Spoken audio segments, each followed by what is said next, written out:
Bonjour à tous, on va démarrer. Merci d'être là pour cette première visio avec les souscripteurs du FE2T, donc de ce fameux fonds territorial et entrepreneurial. Vous êtes autour de ce call des souscripteurs qui ont donné leur accord et puis d'autres qui réfléchissent. Donc on vient parler voilà, à l'ensemble de ceux qui sont aujourd'hui convaincus, de ceux qui restent encore à convaincre pour participer à ce fonds que nous considérons comme d'un type nouveau. Et c'est ça qu'on va développer pendant l'heure qui est devant nous avec les acteurs de ce fonds et aussi les témoignages des premiers souscripteurs que j'appellerais souscripteurs fondateurs. Alors, ce fonds pourquoi il est spécifique, je vais vous le dire en quelques mots, de façon synthétique, et puis ensuite, après, on aura quelques témoignages, et puis Thierry donnera plus de détails. Ce fonds, il est spécifique par plusieurs angles. Le premier, c'est par sa mission. La mission de ce fonds est d'ancrer des entreprises dans les territoires des Hauts-de-France, et pour ça, de les accompagner dans leur transformation, de les accompagner pour prendre les virages stratégiques nécessaires aujourd'hui pour être demain une entreprise performante dans le monde de demain. C'est ça la particularité de ce fonds. Donc c'est un fonds à la fois financier mais aussi de compétences. Et la particularité de sa mission, c'est que pour mesurer la réussite, ce sera à la fois la réussite financière mais aussi la réussite liée aux externalités dites positives sur le territoire. C'est bien la performance globale qu'on prendra en compte. Donc, il est différent par sa mission. Il est différent aussi par ses acteurs, puisque c'est une alliance, d'abord entre les entrepreneurs de cette région, et vous êtes beaucoup autour de ce call, qui ont dit OK Banco pour participer à ce fonds, à la fois financièrement et en compétences. Et puis, qui se sont dit OK pour aider les autres entrepreneurs de cette région. Et puis, cette alliance entre les entrepreneurs, cet écosystème qu'on est en train de créer avec vous tous, eh bien aussi, c'est une alliance avec les institutionnels. Et nous avons le conseil régional, Xavier Bertrand, la Caisse d'épargne des Hauts-de-France, Laurent Robin, l'ASCOR, qui ont dit oui, nous, ça nous intéresse de contribuer de supporter un fonds, au fond, initié par des entrepreneurs qui veulent aider les entrepreneurs de cette région à se développer. Donc, c'est une alliance tout à fait inédite. Et le troisième élément de différenciation de ce fonds, c'est la méthode. Et on y reviendra longuement. La méthode, parce que c'est un contrat de transformation. C'est-à-dire qu'on veut passer entre ce fonds et tous les acteurs de ce fonds et les entreprises qui viendront dans notre portefeuille, un contrat de transformation dans lequel on va, à l'issue d'un diagnostic, d'un travail qui aura été fait par les experts et notamment par Arnaud Marion qui est autour de ce call et qui est l'acteur expert de ce fonds, de dire voilà quel est le plan de transformation et on va s'engager à le suivre en y prenant, on y verra tout à l'heure, du temps et en y investissant du temps pour assurer la mise en œuvre de ce contrat de transformation qui comprendra, qui permettra à ces entreprises de se transformer par à la fois ce que j'appelle les expertises et les expériences. Les expertises d'Arnaud Marion, IHEGC et de ses collègues, en fait, et l'expérience des entrepreneurs qui ont souscrit dans ce fonds et qui viendront apporter le pourquoi de leur réussite dans leur secteur, dans la technologie, dans le développement international. Donc, cette alliance d'expertise et d'expérience. Donc, vous voyez, on est bien différent à la fois par la mission, par les acteurs et par la méthode. Et puis, le dernier point aussi, qui est important de souligner, c'est que ce fonds, il est différent par sa taille versus la géographie dont il est son rayon d'action, puisque c'est un fonds que nous avons dimensionné à 100 millions de francs dans un premier temps et que nous espérons, excusez-moi, 100 millions d'euros et que nous espérons monter à 150 millions d'ici la fin de l'année sur le territoire des Hauts-de-France, ce qui en fait un fonds effectivement d'une capacité inédite pour une région. Voilà les raisons du caractère inédit de ce fonds et je pense que pour en parler, le mieux c'est de donner la parole maintenant à ceux qui dès l'origine, sont partis sur ce projet, quoi. On a accepté ce projet, on dit oui, c'est une bonne idée, on va y travailler avec toi, avec toutes les équipes d'IRD, les équipes de Picardie Investissement. Et donc d'abord, les premiers à qui je voudrais donner la parole, c'est aux entrepreneurs qui ont donné assez vite et assez rapidement leur accord d'ailleurs, et tant mieux. Et de façon significative, j'ai dit, je citais Barthélémy Guilin et Octave Clabat. Donc peut-être que je voudrais demander à Barthélémy si il veut nous expliquer pourquoi, en fin de compte, il a considéré que ce fonds peut aider les entrepreneurs et peut aider le développement économique des Hauts-de-France. Barthé, si tu viens prendre la parole. Bonjour à chacune et à chacun, je suis très content d'être avec vous. Je vais dire à nouveau parce qu'on avait participé en fait au lancement Mais ce n'est pas fini, hein, du Barthé, tu vas fonds. le faire encore Ah plusieurs ben fois. oui, oui, Là, j'ai hein. l'impression que Je te signale. il y a une sorte de contrat publicitaire avec moi. Exactement, Ah non, mais exactement. je suis très très content que vous me sollicitiez parce que en fait, je suis très attaché à faire en sorte que le fonds naisse bien parce que c'est une initiative qui me tient beaucoup à cœur. Et donc s'il y a un effort à faire à la naissance, je suis disponible. Bah, écoute, tu as déjà dit beaucoup de choses en fait, Jean-Pierre. Tu as déjà dit presque tout ce que je voulais dire. Donc je vais peut-être répéter pas mal de choses que tu as déjà soulignées.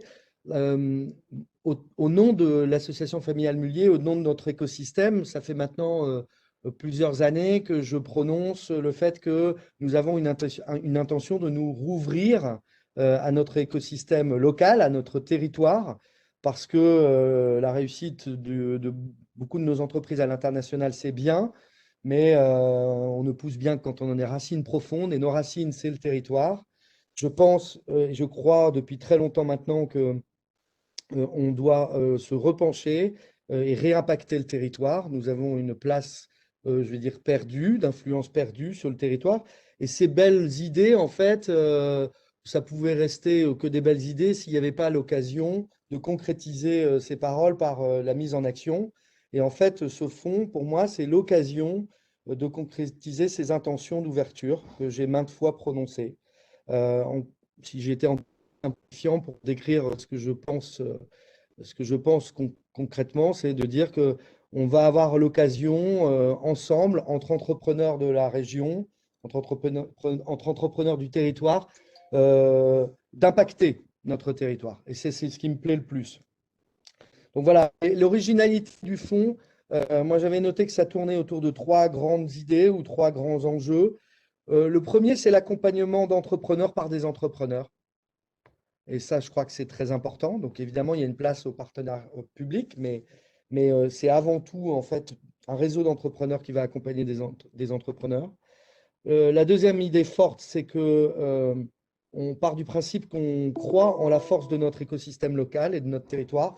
En gros, il y a des entreprises et des pépites formidables sur le territoire, mais parfois on les connaît mal et elles ont du mal à, comment dire, à prendre une dimension internationale, une juste dimension. Et donc, nous, on croit à OE, on croit en l'alliance et à la mixité.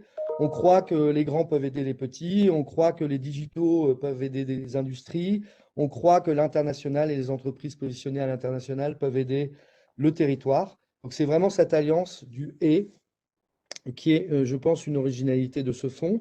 Et puis enfin, troisième et dernière idée, tu l'as dit tout à l'heure, ce n'est pas un fonds de restructuring, ce n'est pas un fonds pour les entreprises en difficulté, c'est un fonds de performance, c'est un fonds à impact. Et donc ce qu'on va chercher, en fait, c'est créer de la valeur par je veux dire, la mise à l'échelle et par la transformation des entreprises du territoire. Donc voilà trois bonnes raisons qui m'ont donné envie de te dire tout de suite oui. Je pense quasiment à la première minute, Jean-Pierre. Oui, oui. On peut dire effectivement tout de suite, puisque je t'ai appelé pour dire on a un projet comme celui-là avec Arnaud Marion. Voilà, qu'est-ce que tu en penses? Est-ce que tu marches avec nous? Et tu m'as dit oui. Je dois dire que ça a été essentiel dans la suite et encore merci. Et puis, on a pensé, d'ailleurs avec toi, Bartek, que ce serait bien aussi d'avoir en chef de file des entrepreneurs aussi quelqu'un d'un secteur un peu différent du tien, plus dans la nouvelle génération. Et on a appelé Octave Klaba, que tu connaissais, que je connaissais. Octave, figure emblématique des nouvelles technologies dans le monde et dans notre région avec OVH Cloud. Et Octave, tu nous as dit aussi oui. Et donc, je voudrais te donner la parole pour que tu dises pourquoi tu as dit oui. Et Bien, juste Jean-Pierre, Ouais. à chaque fois qu'on présente Octave après moi, on dit la nouvelle économie et puis il y a l'ancienne qui vient de parler. D'abord, je suis de la même génération qu'Octave et je m'entends très bien avec lui. Et puis ensuite, nos entreprises sont aussi des entreprises qui sont modernes. Tu as Voilà. raison, Je- tu as raison. cette fois-ci, je voulais J'étais pas. sûr qu'il allait réagir.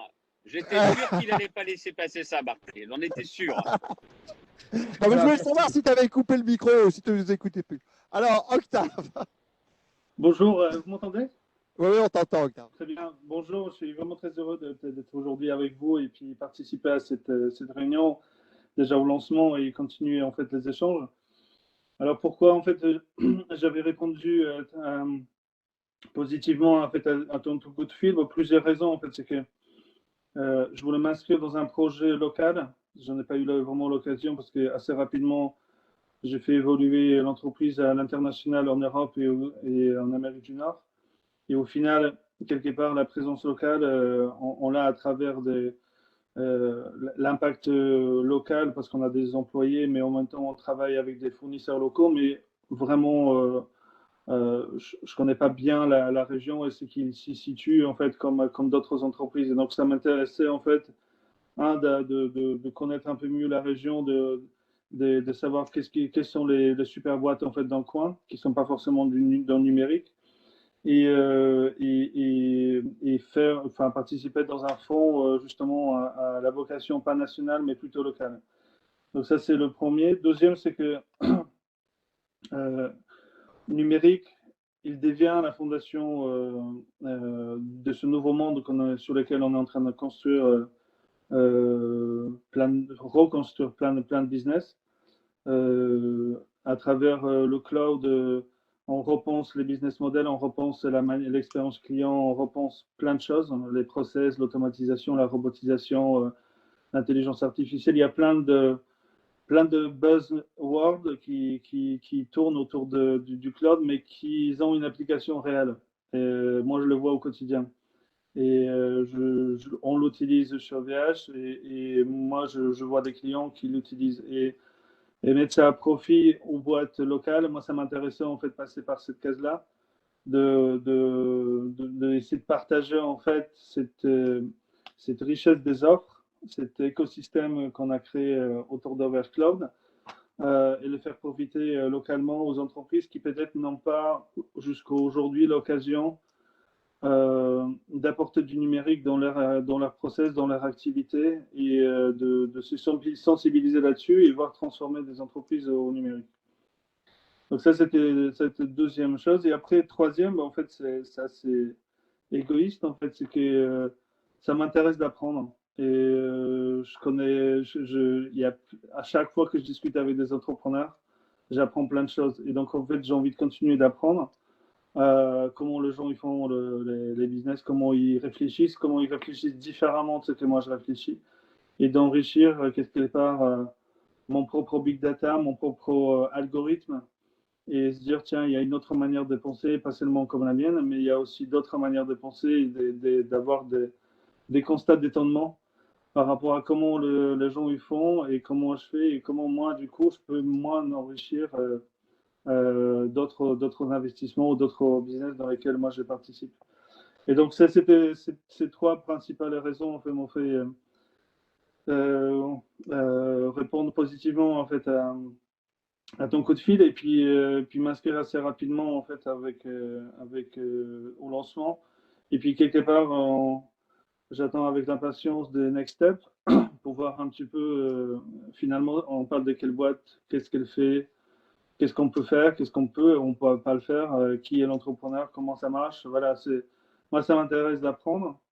Et je suis sûr, en fait, localement, dans la région, il y a plein de choses assez sympas, en fait, à découvrir. Donc voilà, moi, c'est dans ce contexte-là, en fait, que je participe.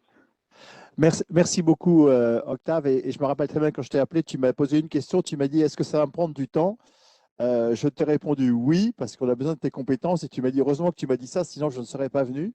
Parce que moi, je suis venu dans ce fonds pour participer, justement, pour aider, pour apporter mon expertise aux entrepreneurs de cette région. Alors, je voudrais donner la parole à une personne aussi qui nous a dit Banco tout de suite aussi. c'est le président de région, cher Xavier. Xavier, en fin de compte, est-ce que tu peux dire pourquoi tu as dit oui et aussi en quoi ceci peut aider notre région? Xavier, c'est à toi. Ouais. Ouais, c'est bon, j'ai récupéré la vidéo. Tout simplement parce que c'est bon pour l'emploi, c'est bon pour l'activité, c'est bon pour l'avenir de la région. Alors entendons-nous bien, dans mon esprit, ça n'est pas un fonds régional, c'est-à-dire un fonds piloté par la région. C'est un fonds d'entrepreneurs dans lequel la région vient comme partenaire. Elle a, comme tous les partenaires, certainement son mot à dire, mais elle ne vient pas pour diriger, elle ne vient pas pour le manager. C'est vraiment un fonds dans lequel on fait confiance aux entrepreneurs. Et ça, je crois que c'est important. Il y a d'autres fonds régionaux qui existent. De toute façon, je pense qu'il y a vraiment la place pour qu'on puisse bien se coordonner et ne se pas marcher sur les pieds les uns des autres. Mais ma conviction est bien celle-ci. Je suis bien dans un fonds d'entrepreneurs où là, on va bénéficier en plus d'une véritable expérience des uns et des autres. Et que ce soit Octave ou que ce soit Barthélémy, je crois qu'ils l'ont bien dit.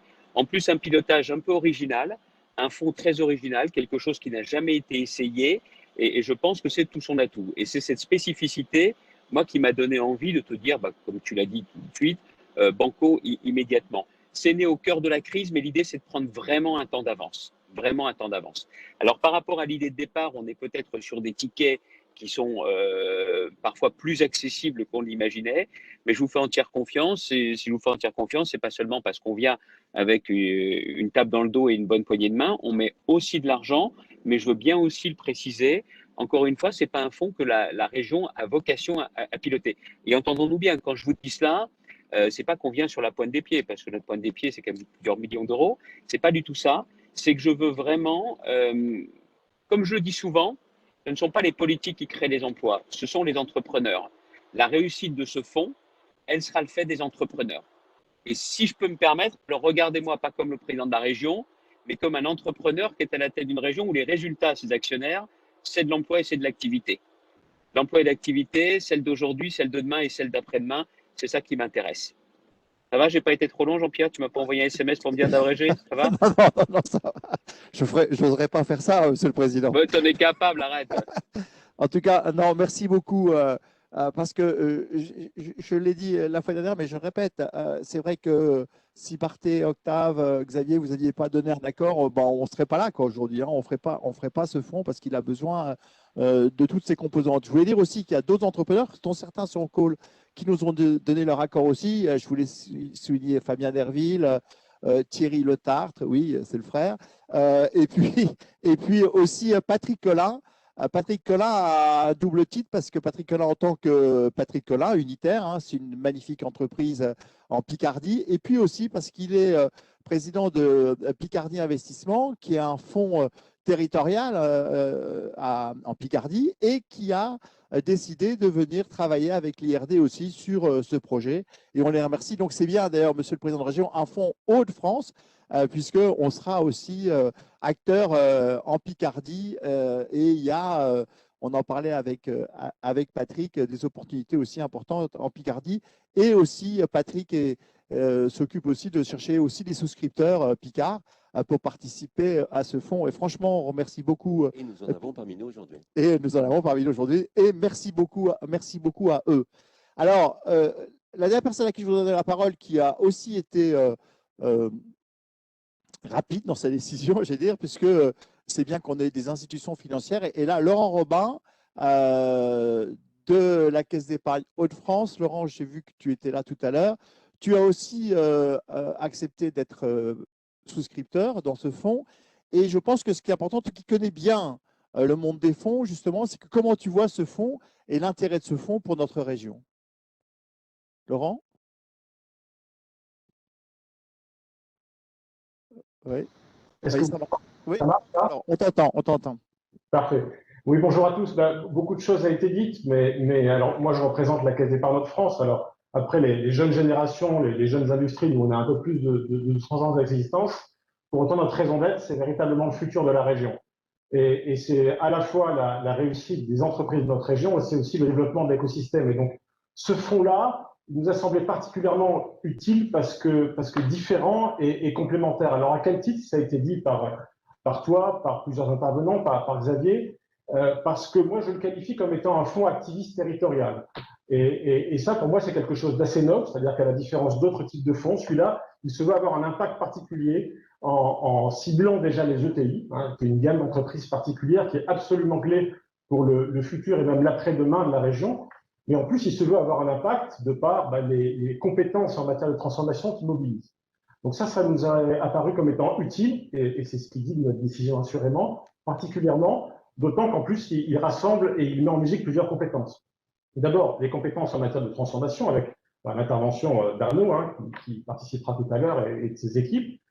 Deuxièmement, parce qu'il associe aussi des entrepreneurs de la région, et ça, forcément, on y est particulièrement sensible, et qui sont unis par cette même volonté de projeter et de faire progresser, de faire gagner cette région dans le futur. Et enfin, et ça pour nous c'est évidemment clé, il associe aussi deux sociétés de gestion qu'on connaît bien, dans lesquelles on a confiance parce qu'elles sont animées par des personnes qui partagent nos valeurs de création justement de richesse dans la durée, nos valeurs de développement qui ont des performances. C'est donc IRD et Picardie Investissement. Donc voilà, un bel alliage de compétences, un positionnement différent, complémentaire, utile, et c'est ça qui explique que nous avons clairement dit oui en tant que partenaire investisseur.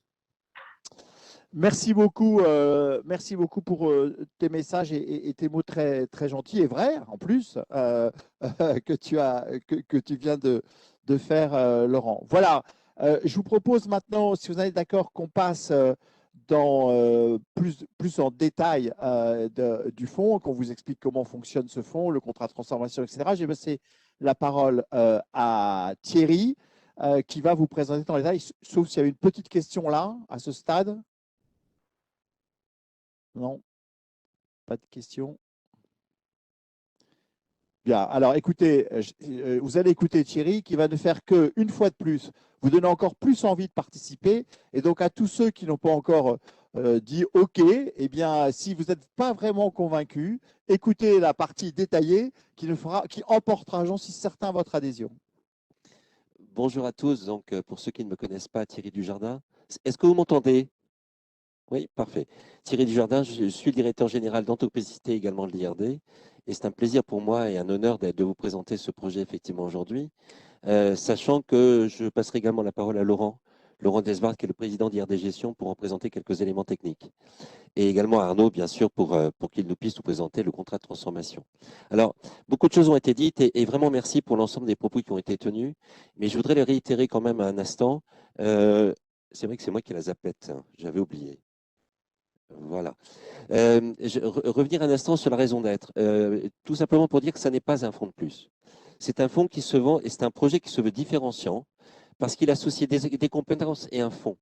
Et au-delà de ça, qui a pour objectif de mobiliser un écosystème autour de lui, un écosystème d'entrepreneurs, avec une vraie volonté de favoriser la transformation des entreprises, l'accélération de leur capacité de développement et au final, leur ancrage dans la région Hauts-de-France. Et c'est bien ça l'objectif de ce fonds, c'est d'être un élément différenciant du paysage financier, du paysage entrepreneurial, qui a vraiment cette vocation-là, créer de la valeur pour le territoire, ancrer les entreprises dans le territoire, en s'appuyant sur un écosystème territorial, et Octave le disait tout à l'heure, en favorisant les rencontres entre des entrepreneurs.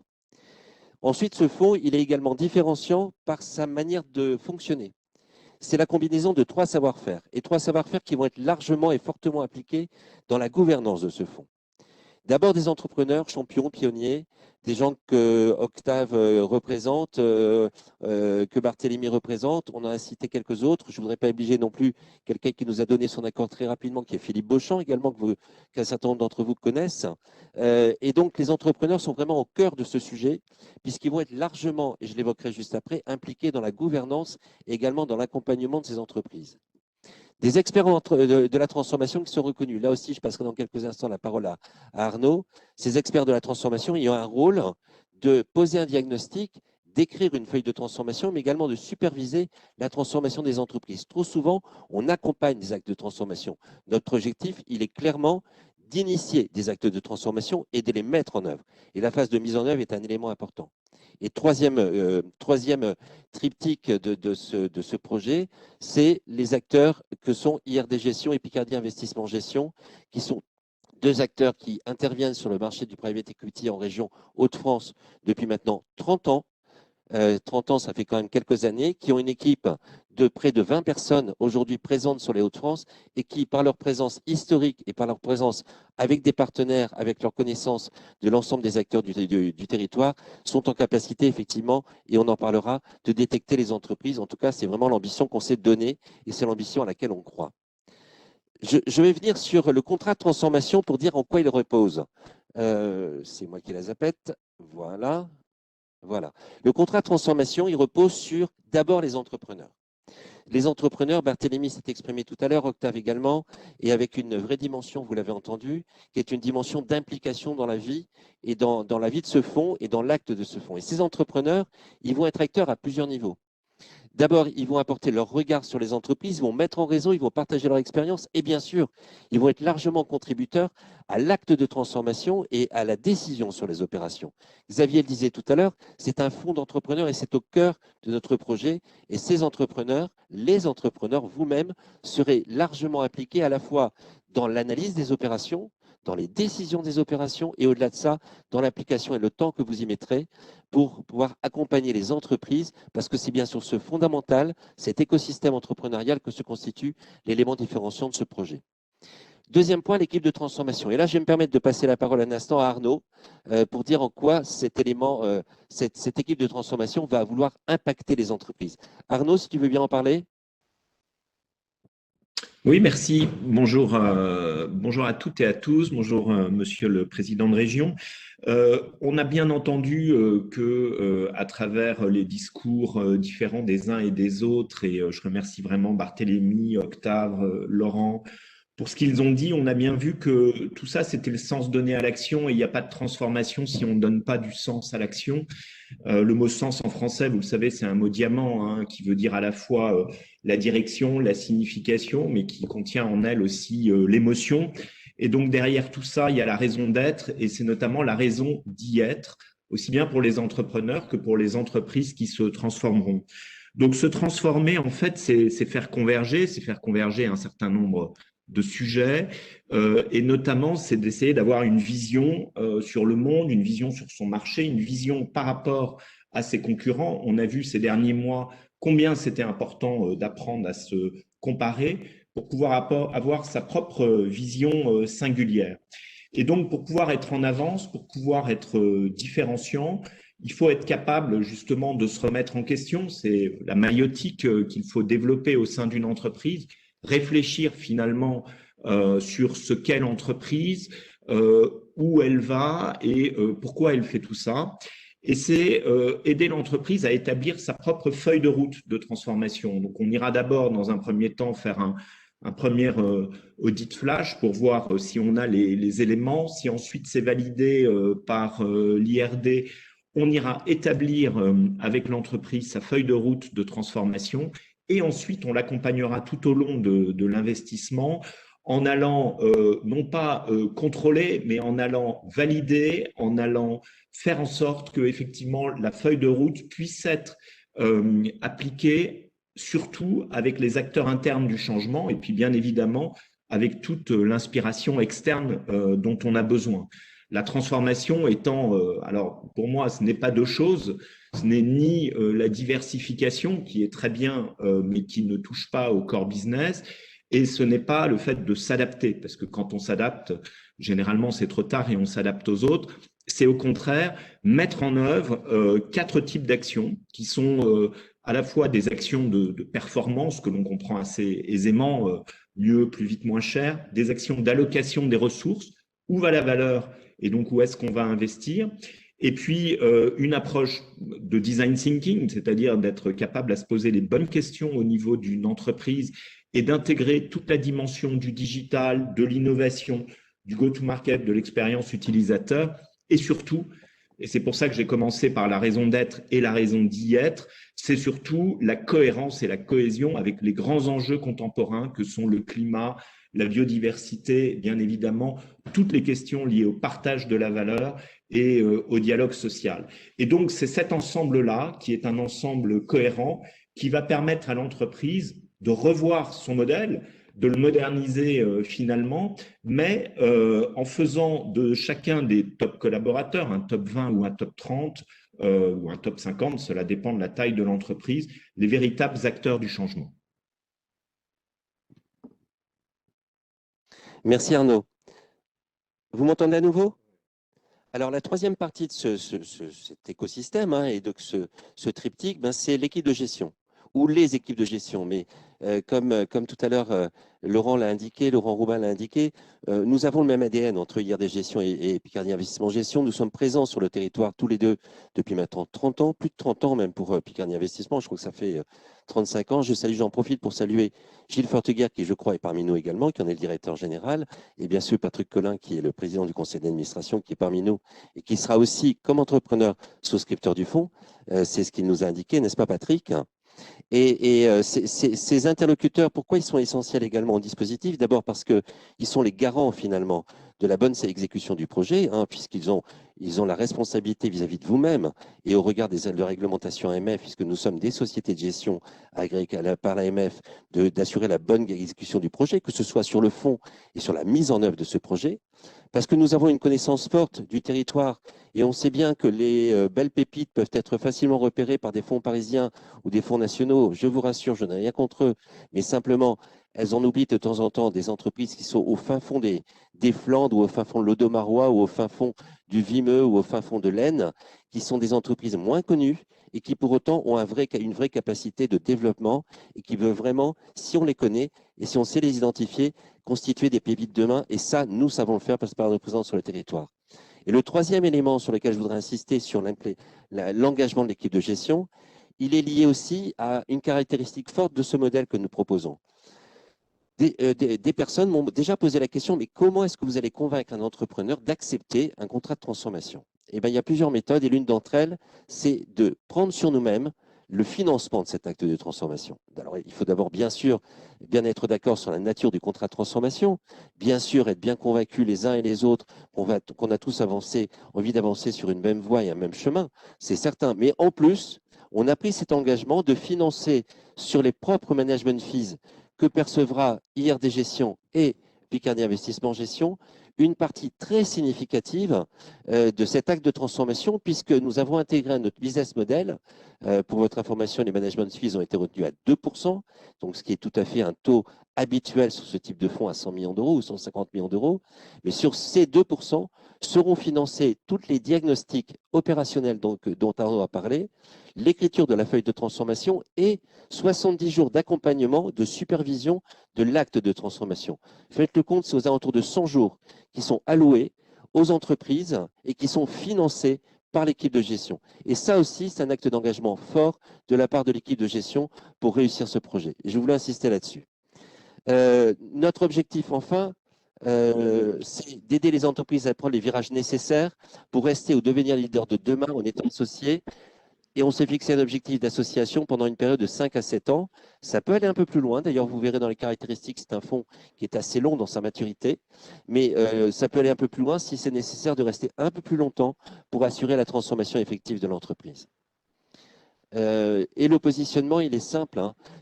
Nous nous adressons aux entreprises de tout secteur d'activité parce que des sujets qui sont des sujets de transformation, RH, gouvernance, peuvent concerner n'importe quel secteur d'activité. Sociétés qui font plus de 20 millions d'euros de chiffre d'affaires, des PME et des ETI en Hauts-de-France ou juste à côté, mais c'est avant tout les Hauts-de-France, tout secteur d'activité, je vous l'ai dit, et qui après un audit, un diagnostic, ce n'est pas un audit d'ailleurs, c'est un diagnostic, s'avéreront avoir un potentiel de transformation et une capacité à créer plus de valeur et donc dans un objectif d'accélérer la création de valeur de cette entreprise. Pour vous donner un chiffre, les entreprises à chiffre d'affaires de plus de 25 millions d'euros, c'est 1000 entreprises en région Hauts-de-France. Donc, ça fait un potentiel significatif. Toutes ne sont pas indépendantes, je le reconnais bien volontiers, mais un nombre significatif, on connaît tous le tissu économique entrepreneurial de notre région, un certain nombre ont un caractère ont une forte indépendance financière et constituent le panel des entreprises qu'on pourra accompagner. Moi, je te propose, Laurent, de prendre la parole sur la présentation des caractéristiques du fonds. Merci. Donc, moi, je suis... Merci. Donc, moi, je suis Laurent Desouard, comme l'a dit Thierry tout à l'heure. Je suis le président d'IRD Gestion, donc la société de gestion agréée par l'AMF, détenue par l'IRD. Donc le fonds, c'est un FPCI, Fonds professionnel de capital investissement, qui sera doté d'un règlement intérieur, enfin d'un règlement qui sera déposé à l'AMF et qui vous sera envoyé et que nous pourrons partager et qui donc reprendra toutes les règles de vie de ce fonds, tant dans sa gouvernance que dans le contrat de transformation, que dans les montants et les modalités d'appel. Alors, c'est un fonds d'une durée de 12 ans, dont la période d'investissement est de 5 ans. Alors, ça veut dire quoi? Ça veut dire que dans un FPCI, nous mettons l'argent au travail au fur et à mesure. C'est-à-dire que nous appelons l'argent lorsque nous avons d'ores et déjà sélectionné, audité un investissement. Cet argent est donc appelé au fur et à mesure des 5 ans et éventuellement 6 ans si le comité consultatif composé des principaux souscripteurs et donc des chefs d'entreprise décide de proroger cette durée pour la faire passer de 5 à 6 ans. Ensuite, nous, avec Arnaud, nous créons de la valeur dans les entreprises que nous accompagnons pour les accompagner 5 ou 6 ans et vous rendre l'argent ensuite au fur et à mesure des sorties pour un fonds qui est complètement clos, y compris dans son dernier investissement, la 12e année, prorogeable éventuellement 2 fois, encore une fois, sur les préconisations du comité consultatif. Thierry parlera tout à l'heure de la gouvernance, je pense, et donc du comité consultatif. Sinon, j'en parlerai. Je peux même en parler maintenant parce que c'est un élément extrêmement important. On a vraiment placé le comité consultatif comme étant vraiment au cœur de ce projet. Ce comité consultatif sera bien évidemment constitué des principaux souscripteurs. Le règlement intérieur est quasiment terminé, donc nous pourrons le transmettre très rapidement de manière à ce que vous puissiez avoir tous les éléments. Mais ces souscripteurs qui sont à la fois les principaux souscripteurs, mais également des entrepreneurs, vont être pleinement impliqués à la fois dans l'analyse du diagnostic de l'entreprise, mais aussi dans les décisions d'investissement, puisque c'est là que les décisions se prennent. Alors, officiellement, c'est un comité consultatif, parce que les règles de l'EMF précisent bien que la responsabilité revient à la société de gestion. Dans la réalité, c'est le comité consultatif, appelé comme tel, on va l'appeler comité d'investissement, ce sera mieux d'ailleurs, qui va prendre les décisions, et bien évidemment, la société de gestion, sauf cas d'exception qui serait plutôt un dossier à accorder qui poserait problème suite à un audit, la société de gestion suivra pleinement et totalement les décisions prises par le comité d'investissement. Et donc, ce comité consultatif, ce comité d'investissement, il assurera également le suivi de la feuille de transformation. Et c'est là où on dit qu'on est vraiment au cœur de cela, c'est-à-dire qu'il y aura une responsabilité de la part d'IRD Gestion, il y aura une responsabilité de la part de Picard Investissement Gestion d'assurer le suivi, la supervision de l'ensemble de tout ça, en accompagnement avec Arnaud Marion, bien évidemment. Mais il y aura un engagement de notre part de faire un reporting très régulier et en vous demandant une analyse très régulière de la feuille et de la mise en œuvre de cette feuille de transformation. C'est là où je dis, ce comité d'investissement est au cœur vraiment du projet et au cœur des dossiers qu'on va examiner. Je te rends la parole. Ok, merci. Donc j'en étais à la durée, à la période d'investissement. La souscription sont des montants minimum de 500 000 euros, avec la possibilité pour les plus petits souscripteurs d'abriter leur souscription dans une société civile, ce qui permettra pour certains souscripteurs de prendre des plus petits montants.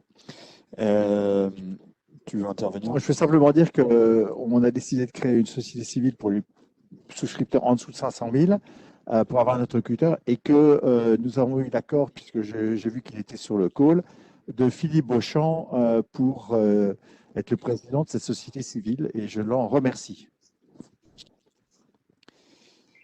Ok, donc c'est un fonds qui s'adresse à la fois à des entrepreneurs, à des family office, à des investisseurs institutionnels. On en a cité un certain nombre. Il n'y a pas de droit d'entrée dans ce fonds. Le hurdle est de 5%. C'est quoi le hurdle? Le hurdle, c'est un taux en deçà duquel la société de gestion, les équipes de gestion ne perçoivent pas de caride. Avec une petite particularité, et pardon de faire de la technique, c'est que sur notre fonds, il n'y a pas de catch-up, ça veut dire qu'il n'y a pas de rattrapage pour la société de gestion et ses équipes au niveau du hurdle, ce qui fait qu'on partage plus vite la plus-value. Là, c'est ce qu'on appelle les carried interest, c'est-à-dire les carried interest, en fait, c'est la part de la plus-value qui revient aux équipes de gestion de façon à aligner les intérêts entre les souscripteurs et l'équipe de gestion pour permettre effectivement de créer le maximum de valeur, sachant que les carried interest sont généralement de 20%, nous avons décidé de les positionner à 15%. Les frais de gestion, nous en avons parlé tout à l'heure, ils sont de 2%, avec la grande particularité sur laquelle a insisté Thierry, c'est que effectivement la société de gestion finance la transformation et le suivi de la transformation. Le tout pour un rendement basé sur un business plan que nous considérons comme réaliste, avec un objectif de multiple compris entre 1,6 et 2, ce qui positionne le fonds sur des multiples un peu supérieurs au marché, puisque le marché, dans ces derniers millésimes, a fait sur le capital investissement quelque chose comme 1,5. Ce qui prouve d'ailleurs que le private equity reste une classe d'actifs très très confortable pour les souscripteurs. Donc nous, on pense qu'on va pouvoir, grâce au paquet, passez-moi l'expression, que nous allons mettre sur la transformation, on pense qu'on va pouvoir donner aux souscripteurs un multiple supérieur au marché. Un TRI, en revanche, un peu en deçà, parce qu'on a parié sur une maturité longue, c'est-à-dire on a parié sur le fait de garder les entreprises assez longtemps pour se donner le temps de les transformer. Donc voilà très rapidement dit les principales caractéristiques du fonds. Bien évidemment, je suis à votre disposition pour répondre à vos questions. Et tout ça sera précisé aussi dans un term sheet. Je voudrais préciser quand même et préciser que l'objectif de TRI pour nous est à 10%. C'est-à-dire qu'on a vraiment le sentiment que la capacité de transformation que nous pourrons faire nous permettra d'aller dans ces 10% et pourquoi pas au-delà. Par contre, comme nous sommes des gens, on va dire, raisonnables et honnêtes, on a souhaité également présenter une fourchette, mais notre ambition, elle est bien à 10% et au-delà. Je voulais insister là-dessus. Peut-être on peut passer aux questions, sur ce qui vous était présenté.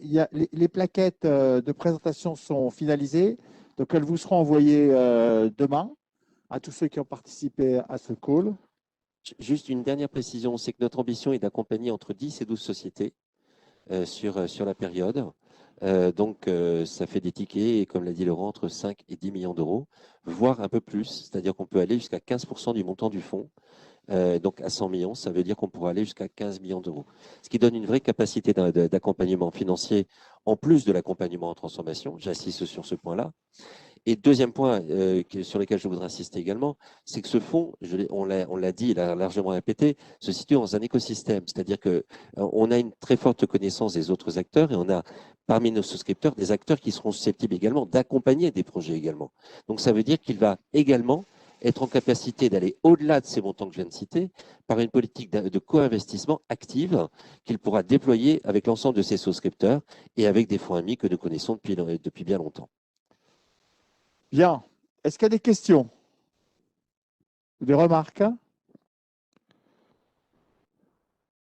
Non? Pas de questions, pas de remarques. Ça a été très clair.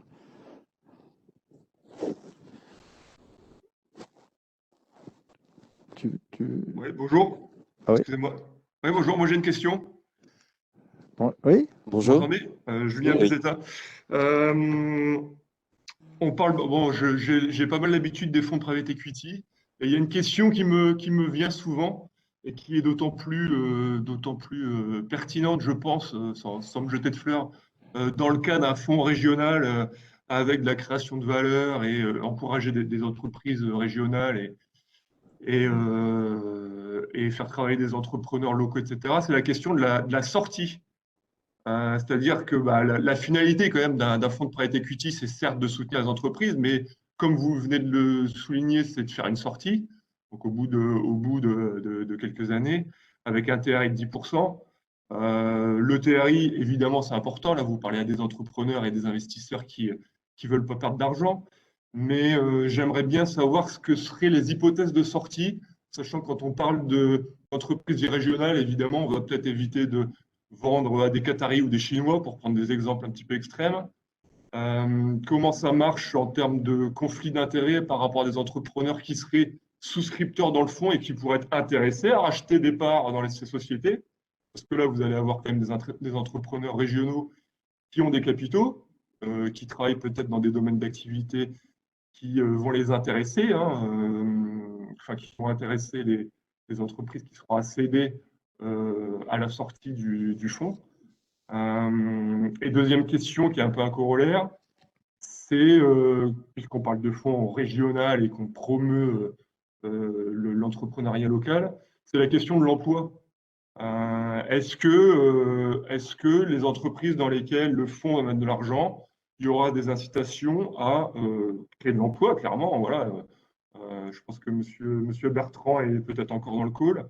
C'est une grosse bataille, l'emploi dans la région, quitte à soutenir des entreprises, autant que pendant la période d'investissement du fonds, il y a des engagements à de la création d'emplois et à la cession. Les repreneurs d'une entreprise, les repreneurs d'une entreprise devraient, à mon sens, aussi garantir que les emplois seront maintenus, qu'il n'y aura pas de délocalisation, etc. C'est quand même des gros sujets, à mon avis. Oui, absolument. Je vais laisser Laurent. Pardon, excusez-moi. Merci pour ces questions, Monsieur Pézetta. Je vais laisser Laurent répondre à la première question et je vais me permettre de répondre tout de suite à la seconde question, si vous permettez. On travaille actuellement sur ce qu'on appelle les KPI des externalités positives, c'est-à-dire pour identifier les éléments qui, au-delà de la création de valeur financière qu'on a évoquée dans l'entreprise, auront un impact positif sur l'ensemble de l'environnement. Puisque moi, nous avons tous une vraie conviction, c'est qu'il n'y a pas de très belle société qui soit dans un désert. Il faut vraiment que ça ait un impact positif sur l'ensemble de l'environnement.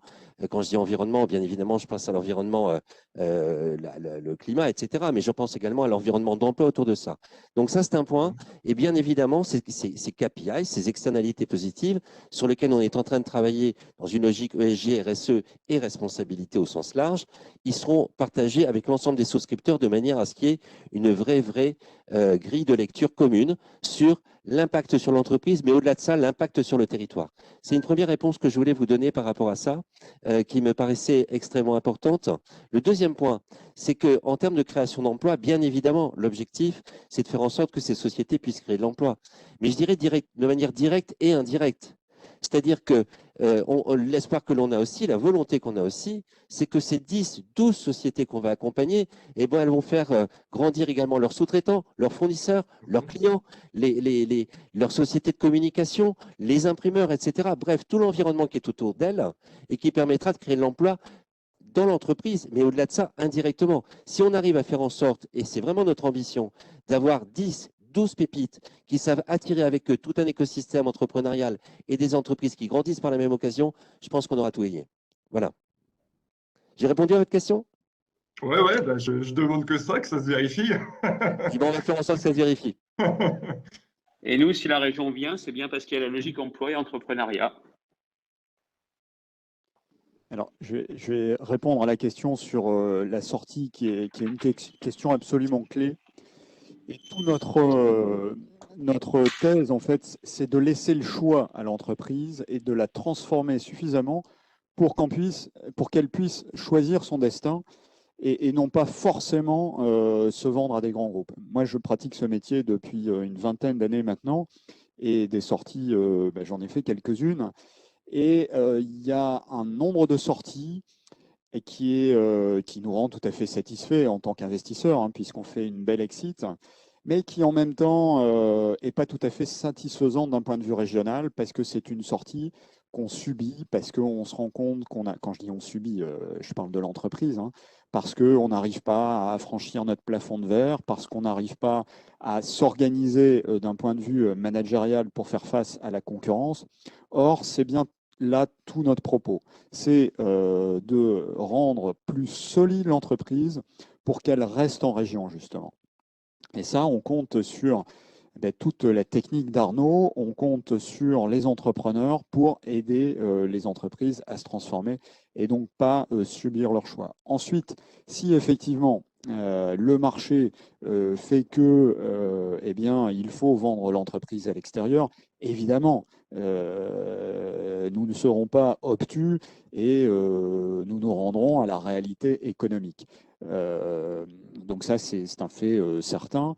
Le deuxième point, c'est que nous allons essayer de favoriser les LBO secondaires avec un droit de première offre à l'écosystème. Vous avez effectivement parlé de conflits d'intérêts. Il est clair que à chaque fois que nous allons céder une entreprise, nous ferons appel à un intermédiaire qui aura pignon sur rue, qui sera choisi entre tous les protagonistes du dossier et donc qui garantira l'équité en termes de prix, évidemment. Et ça, c'est une évidence absolue. Donc voilà, trois éléments qui, j'espère, répondront à votre question. Mais c'est une question très, très pertinente sur laquelle nous travaillons et qui est, pour moi, l'essence même de ce fonds. Oui, je vais ajouter un tout petit point sur les conflits d'intérêts pour répondre complètement à votre question. C'est qu'au règlement intérieur, on va attacher une charte spécifique pour la gestion des conflits d'intérêts, sujet bien connu dans beaucoup de fonds ou dans d'autres activités. J'ai bien connu ça dans ma vie antérieure. Pour être très clair, justement, pour rassurer l'entreprise cible d'éventuels conflits d'intérêts qui pourraient y avoir avec notamment les souscripteurs. Mais ça va se gérer. Hein. C'est pas... Au moins, ce sera géré. Quelquefois, c'est pas géré, il y en a, comme vous le savez. D'ailleurs, au moins, ce sera transparent, cher monsieur. C'est une obligation absolue. Ça figure d'ailleurs dans le règlement intérieur, mais en complément de ce règlement intérieur, on a prévu une charte qui sera signée par l'ensemble des souscripteurs à ce titre-là. Monsieur Bully a une question, je crois. Merci pour vos réponses. Répondu, monsieur Bézetta ? Arnaud, merci pour vos réponses. Ouais. Je vous en prie. Je voudrais apporter un complément sur la thématique de l'emploi qui est effectivement éminemment importante.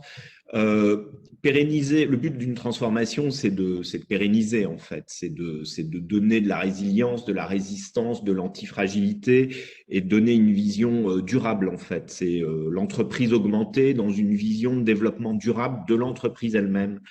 Et donc, il y a la notion d'emploi, c'est-à-dire du développement de l'emploi, mais avant tout aussi ce qu'on vise, c'est déjà stabiliser l'emploi, c'est-à-dire faire en sorte que précisément parce que l'entreprise ne serait pas transformée, à un moment, elle aurait été amenée à être affaiblie et à impacter l'emploi. Et donc, cette vision-là, c'est ce qui permet de développer l'emploi, c'est ce qui permet de renforcer l'entreprise. Et la deuxième chose, et ce qui nous intéresse, on en a beaucoup parlé entre nous, c'est la notion aussi de retombées économiques. Les entreprises, elles ont des retombées économiques à travers les emplois, mais à travers leurs achats, à travers leur sous-traitance, et on aura un index très clair. On calculera systématiquement le pourcentage du chiffre d'affaires et de la valeur ajoutée qui sont sur le territoire et justement comment cette transformation peut profiter au territoire. L'idée, c'est comment redonner au territoire en fait ce qu'il a donné à certains, mais précisément pour ancrer, je dirais, encore plus d'avantages. C'est ce que j'appelais les KPIs tout à l'heure ou les externalités positives, c'est la volonté de les qualifier et de les quantifier. Je crois qu'il y a une question de M. Bully. Oui, si vous m'entendez. On vous entend. Donc, une première remarque pour me présenter. Moi, je travaille pour et avec Barthélémy au niveau de l'AFM et je m'occupe des participations dans les fonds d'investissement, plutôt aux US en Chine. Donc, c'est très intéressant ce que vous mettez en place. Et ma question, moi, portait plus spécifiquement sur les comités d'investissement. Je vous pose la question de qui était membre et comment vous allez prendre les décisions. Alors, on a prévu un comité d'investissement qui peut atteindre jusqu'à 12 membres. Donc, c'est assez significatif et avoir la faculté également de faire appel au cas le cas à des experts complémentaires souscripteurs ou éventuellement non, mais prioritairement souscripteurs, qui puissent être associés à un comité d'investissement parce qu'il y a un sujet particulier qu'ils connaissent particulièrement. Dans le règlement intérieur, mais qu'on vous transmettra très très rapidement, encore une fois, l'objectif aujourd'hui était de vous présenter le cadre général, donc le règlement intérieur, il est terminé, donc on va vous le transmettre, vous verrez tout le fonctionnement, mais il est prévu en l'occurrence que l'ensemble des souscripteurs qui ont 10 millions d'euros ont deux droits à un poste. Il n'y en a pas 150 qui ont 10 millions d'euros, vous l'imaginez, qui souscrivent 10 millions d'euros, mais au-delà de ça, qu'il puisse y avoir des souscripteurs qui seront choisis parmi les entrepreneurs souscripteurs qui sont choisis, pardon, des membres du comité d'investissement qui seront choisis parmi les souscripteurs entrepreneurs. Tu veux rajouter quelque chose, Laurent? Oui, si tu veux, je vais vous expliquer comment ça va se passer très, très concrètement, hein. Bon, d'abord, le comité consultatif, c'est très, très précieux à nos yeux, puisque bah, c'est ensemble qu'on réussit, hein, et la vision de chaque membre du comité est, enfin, moi, pour le vivre régulièrement, c'est super pertinent et c'est ce qui nous permet de bien investir. Donc, ça, c'est juste une petite introduction. Comment ça va se passer? On a créé deux types de comités. Un premier comité restreint qu'on a appelé comité ad hoc, où on va présélectionner les entreprises. Parce que vous vous rendez bien compte que lorsqu'on va choisir un investissement, comme on met, passez-moi l'expression, le paquet sur la transformation, il faut que lors de la gare de triage, on n'aille pas perdre de temps sur des entreprises qui ne le méritent pas. Donc, dès le départ, on aura un comité ad hoc qui va nous dire, société de gestion et Arnaud, eh bien là, vous pouvez y aller, vous pouvez consacrer du temps à un véritable audit pour voir si l'entreprise est capable de se transformer. Et ensuite, dès lors que cet audit sera fait, en plus des audits classiques, hein, financiers, juridiques, etc., là, nous allons présenter l'entreprise et la thèse d'investissement au véritable comité consultatif qui pourra aller jusque 15 membres, hein, Thierry, 15 membres avec une majorité d'entrepreneurs. Hein, au-delà du montant, en fait, on a fait un tableau à double entrée, c'est-à-dire au-delà du montant, c'est-à-dire ceux qui apporteront 10 millions auront une place automatiquement, mais aussi on va veiller à ce que les entrepreneurs aient une majorité dans ce comité consultatif. Donc ce comité consultatif, sur la base de documents normés, très complets, des audits d'Arnaud aussi, vont se positionner sur notre possibilité d'investir ou pas. Il est clair que c'est assez engageant au niveau du temps à y passer. Donc, ça veut dire qu'on fera appel, bien sûr, aux entrepreneurs, aux souscripteurs pour identifier les personnes qui souhaitent y passer du temps. Et puis, on essaiera de trouver les meilleurs moyens pour avoir les compétences les plus variées dans ce comité consultatif. Très franchement, c'est quelque chose qu'on pratique régulièrement. Le dernier fonds que nous avons créé est un fonds dans lequel il y avait 49 entrepreneurs et un comité consultatif, Laurent, je ne sais plus. De 12 membres. 12 membres. Et ça se déroule extrêmement bien. Mais bien évidemment, une priorité aux entrepreneurs. Avec la présence des chefs d'entreprise ou du management systématique lors du comité consultatif. Donc les membres du comité reçoivent un dossier extrêmement complet une dizaine de jours auparavant, ont le temps de l'étudier et ensuite reçoivent le dirigeant qui présente sa transformation. Bien, est-ce qu'il y a une autre question? Merci. On a répondu à votre question. Alors, j'ai vu que vous avez fait ça, donc c'est bon. Vous avez une autre question? Non, c'est bon.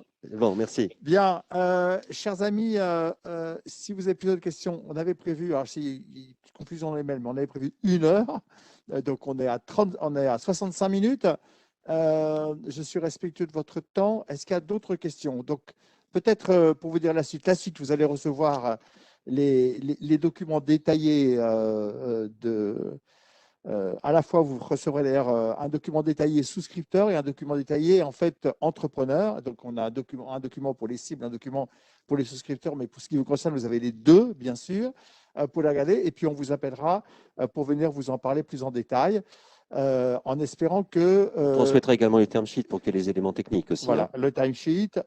Et on viendra vous voir pour voir si vous rejoignez l'aventure. Vous voyez qu'on a vraiment envie de créer…